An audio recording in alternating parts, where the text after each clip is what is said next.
If you have a car stock speaker, it will look something like this. It will have like a paper cone. If your car stock speaker is sitting in the rear deck of your car, pretty much the paper cone will be dry rotted. Now with aftermarket speakers, they use a polypropylene cone. Now to check if your paper cone is dry rotted. So if your car stock speaker has one of these covers on here, looks something like this, right here. There's two ways to actually check it out. Is number one is you can actually remove the cover. It's pretty much glued on, that's it, by ripping it off.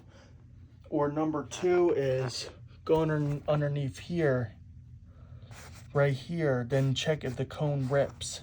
Now, with like the car stock speakers, you can go on Crutchfield, and when you're pretty much put in your car make and model, they're going to show you speakers. When you're going to buy the speakers, if you have a car speaker that looks like this, they're going to give you a bracket that looks like this, and they're also going to give you wiring harnesses. If you have an older car, they're pretty much going to give you a wiring harness. Now there's also another trick also. If you don't want to buy aftermarket speakers, you want to keep everything stock. If you have a car, like an older car, newer car with a 6x9 speaker, this works better with 6x9s. And you're pretty much going to do is, this would be a little bit, it's pretty much cheaper, is buying a Chrysler OEM speaker and buying the wiring harness adapter that fits your car. Then you go out to a salvage yard, then find a Chrysler car that has the harness connector connected to the speaker. Now when you're buying one, it does not come with the wiring harness because it's inside the car. You can pretty much do the other way, is if you don't want to buy it, is because on those speakers you don't have to use a wiring harness, but on here you have like these metal things right here.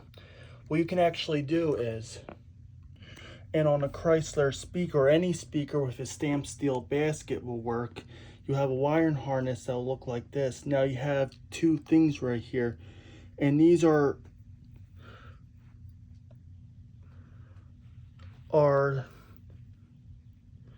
soldered right here, and you want to make sure right a little bit towards the top right here to solder the new wires in. If you don't want to pretty much get the other ones, like if you don't want to go to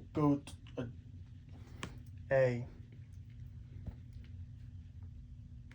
salvage yard to find a wire for it, you can actually do is on Chrysler speakers or any speaker with a stamped steel basket that uses this wiring harness, you can actually solder it right here on top, and you pretty much don't use this right here. These will still be connected, but you still use it. Also, another thing with speakers too is the voice coil. Here's what the voice coil looks like from the speaker. This one came out of a Chrysler speaker, and this also came out of a Chrysler speaker. How the voice coil works, pretty much the voice coil sits right here, right on top here. This is the voice coil former right here. It's wrapped around. What this does, this moves up and down like this, and the cone moves up and down with it. This sits right into here where the magnet is.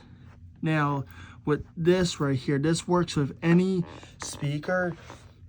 It'll work with a Chrysler speaker, any speaker with a stamped steel basket that's pretty much with the same impedance, like 4 ohms, something like that. It'll work for any OEM speaker that has a stamped steel basket. If you want to do that route, you're pretty much buying the adapter. Now the adapter will have something like this on here. What you do is you just right near towards here is to cut it off the closest to here, because you're not going to use this, right towards here.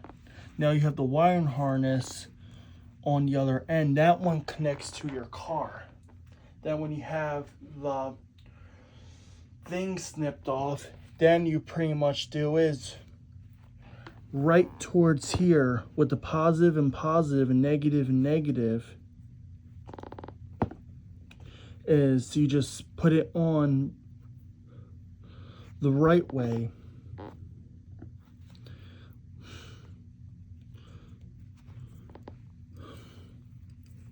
Something like this, then you solder it on. And that's pretty much it. Then you have the wiring harness connected to another OEM speaker. And then you actually connect the wire harness to the wire harness in your car. Then you still have a OEM speaker, and you're not pretty much buying a aftermarket speaker. You actually buy those adapters separately. If you do buy it from Crutchfield, the speaker is going to come with the adapters and the speaker. But if you buy the adapters by itself with your car, you pretty much don't have to buy the speakers. You just get the adapters, and that's pretty much it. I mean, for how long they last is like, you can probably get out of them like probably like 15 years, like 10 to 15 years, like that, with the stock speakers. Car door speakers a little bit longer, but rear deck speakers like probably 10 to 15 years into the cone rods.